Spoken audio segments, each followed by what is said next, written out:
Taip, mes dabar virsime emulsinius dažus. Kodėl jie vadinasi emulsiniai? Todėl, kad tai susideda iš aliejaus ir vandens ir kad juos sumaišyti vieną krūvą reikalinga tam tikri priedai.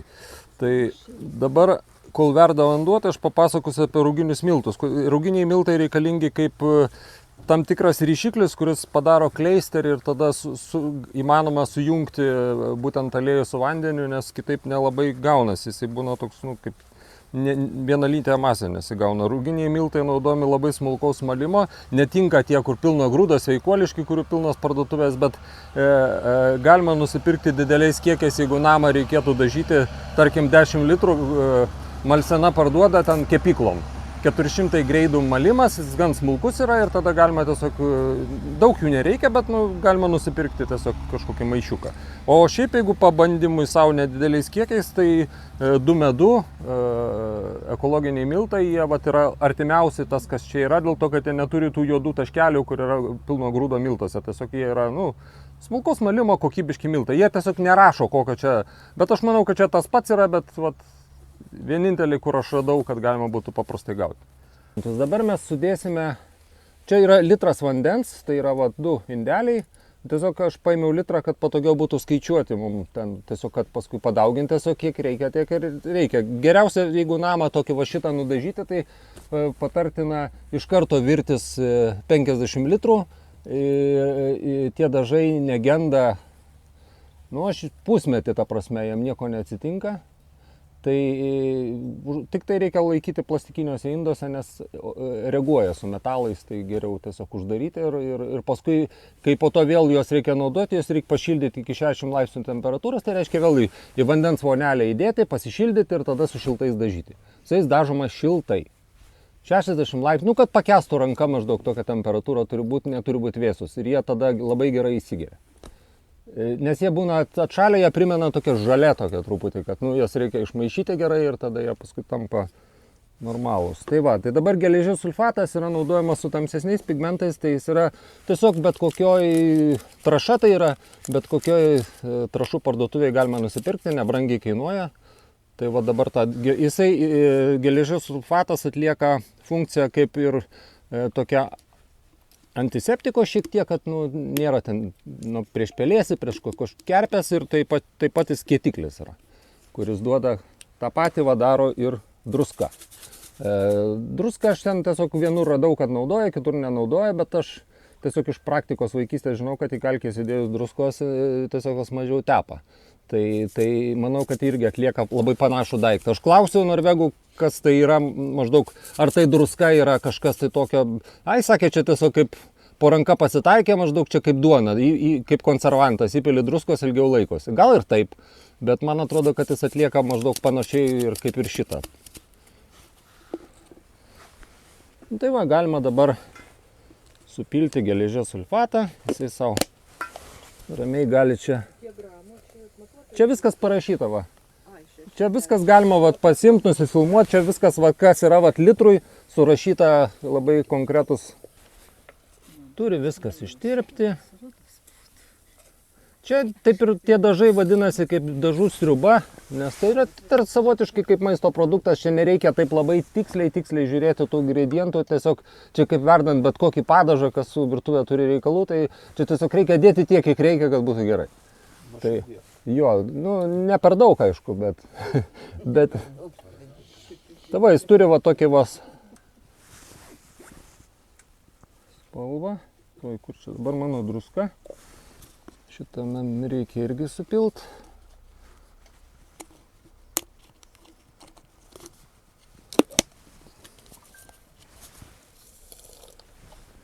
Ir mes kol ištirps, tai čia kokį. Ta prasme, druska, dabar ten tų druskų pasirinkimas, ta prasme, ten joduota, nejoduota. Tiesiog akmens druska, valgomoji paprasčiausia druska. Nereikia nieko ten, jokių specialių ten. Tai čia yra, dažo biški mentelė tokia mėlyna spalva, dėl to jis netinka, sulfatas tik tamsiem pigmentam. Tai yra žalias, ten mėlyna, ką jūs namą dažysite, tai ta prasme eina kalba tik apie tai. Ten ar kokį nors, pavyzdžiui, stogą, galima nusidažyti medinį puikiausiai. Jis net labai gerai stogam. Ką? Šviesiom spalvom aliuminio sulfatas arba cinko sulfatas. Tai vis tiek druskos eina, tiesiog jas neįtakoja tada spalvos. Bet jos nuodingesni tie jau priedai, tai tiesiog šitą galima tiesiog, kad ir čia išpilti, nieko neatsitiks, o ten jau reikia išpilti ten, kur reikia išpilti. Pasidarysiu. Tai paimamas mažas kiekis to paties skysčio. Čia tas pats kaip ir kaip padažą darom. Jo.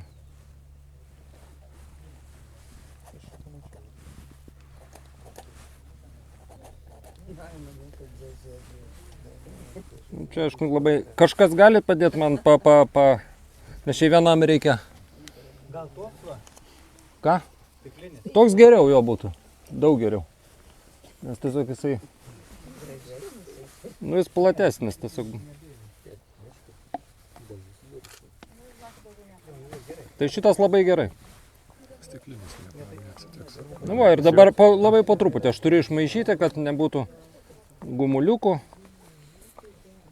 Galima naudoti ir tą buitinį blenderį, jisai labai patogiai greičiau padaro, nu tai tik tai... Jo, dideliam kiekiu tai galima iš viso labai didelį pramoninį paimti, kur ten išmaišyti su tokiu jau, kur virėjai virtuvėse naudoja.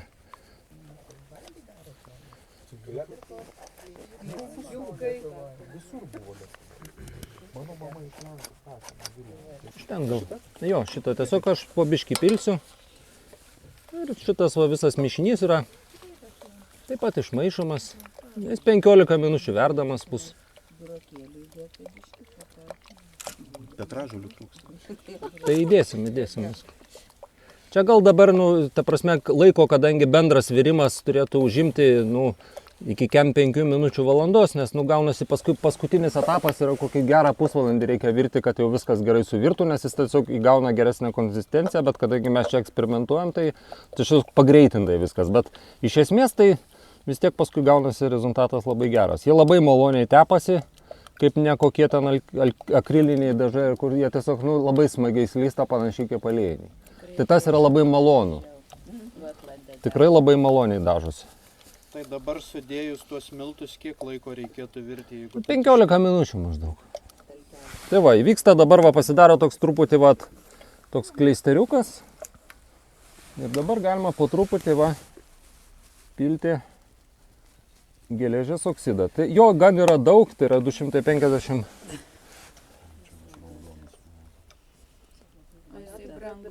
Ne, čia yra, jisai pirktas yra trinkelių dažymui.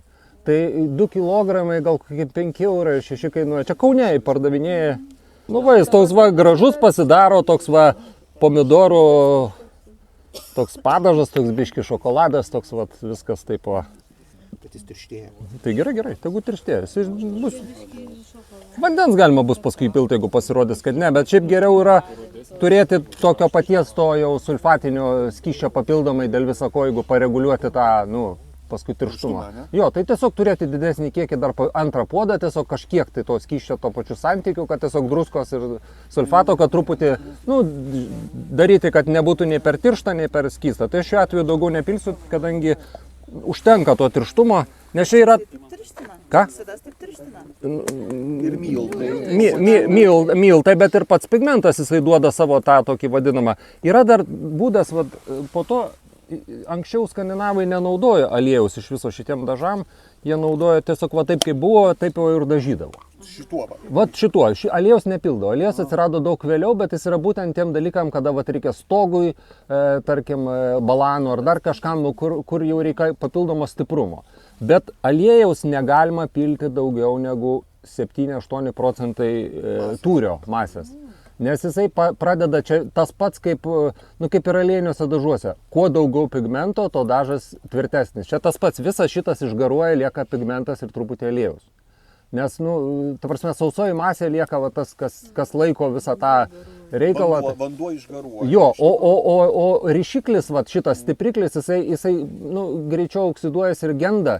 Tai kuo jo yra daugiau, tuo dažai yra silpnesni. Tai čia tas pats kaip ir aliejų, yra labai didelė pigmentacija 100%, nes praktiškai lieka tik tai truputį aliejaus ir labai daug pigmentų. Tai čia viskas yra pigmentas.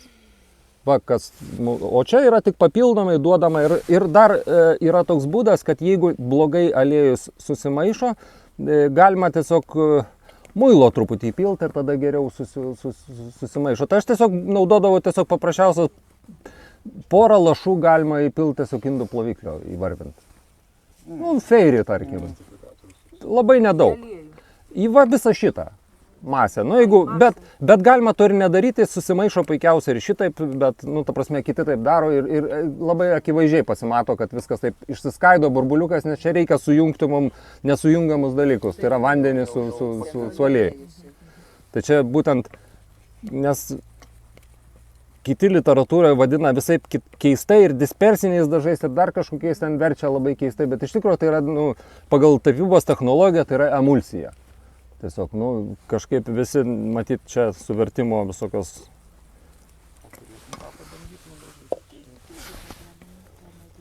Tai va, dabar va šitaip va viską padarius, dabar lėtai maišant, dar kas yra labai svarbu, jų užvirti negalima. Virimo temperatūra iki 90 laipsnių.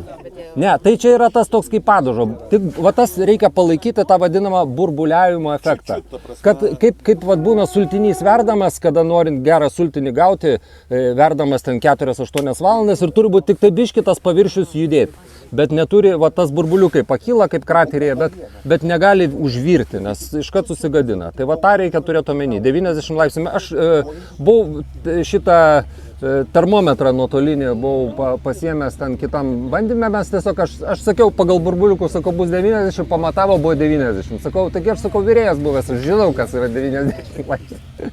Tai norint, kad labai tolygią masę su to pačiu blenderiu prasukti, jeigu reikia, bet iš tikrųjų tai mes, jeigu virtume taisyklingai visą valandą, tai mum, tarkim, tai viskas reiktų pavirti dar apie 40 minučių. Jo. Tai vat aš dabar juos, jeigu supilstyčiau, aš supilčiau vėl tokius plastikinius kažkokius indus, uždaryčiau, nu didesnius aišku. Uždaryčiau, tai jie tikrai pusmetį laikys. O daugiau? Daugiau yra konservantai, kurie papildomai dedami, bet aš jų čia neradau. O dabar, Mindaugai, toks klausimas, visi dažai tinka tik mediniams paviršiams. Ar galima dažyti tinkuotus paviršius? Labai gerai tinka tinkui ir labai gerai tinka silikatiniam plytom, dėl to, kad jie būtent viskas, kas įgeria, jie labai gerai laiko. Maskuot gali, nu aš vidaus darbam nežinau, bet išorės darbam jie tikrai labai tinka. Ką? Viskas tas, kas tiesiog, kas yra horizontalu, netinka, išskyrus stogą. Nu jau čia vis tiek 45 laipsnių kampas. Tarsi, kur tiesiogiai žmogus, nu vat, viskas, vat, tas namas būtų nudažytas, tai negalima dažyti tik tai vat, visų puošybos, negalima dažyti langų, negalima dažyti, tarkim, nuolajos, jeigu tarpinės būtų, tai jie vienas į kitą, jeigu net spalvos skirtingos, tarkim, yra geltona nudažau ir tą jie pradeda plovimo metu, nu, vienas su kitu maišytis, tepti vienas kitą. Nu, tarkim, tamsus išteps geltoną. Tai tokie pasidaro, tai jie pradeda vienas su kitu. Tai tas tarpinius dalykus ir Skandinavijoje ir visur jie tiesiog daro aliejiniais dažais. Jeigu šitas šiek tiek... Ne, nu tiesiog, va, tarkim, neįsisklinų, nu tiesiog, va, būtų, va, čia, tarkim, nuolaja papildoma, tai čia būtų, va, čia, va, tai būtų tas dažas miltinis, tada būtų čia, va, nuolaja padaryta, kur kas horizontalu iš karto aliejiniais dažais, o toliau būtų vėl apatinė apkala, tarkim, būtų padaryta vėl tais miltiniais dažais. Visos tvoros, nu, viskas tinka.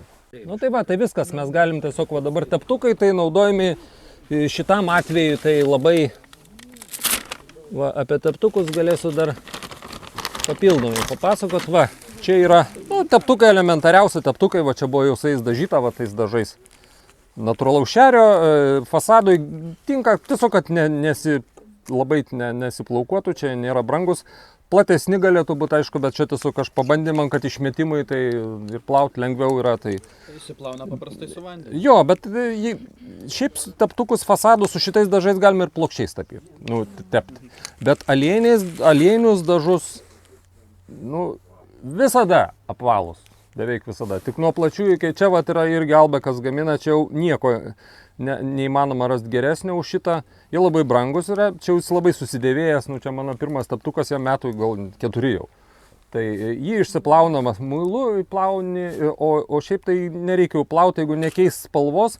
Teptukas yra merkiamas į neapdorotą linų sėmenų aliejų, su smeigtukais susegamas, kad nesiliestų prie dugno.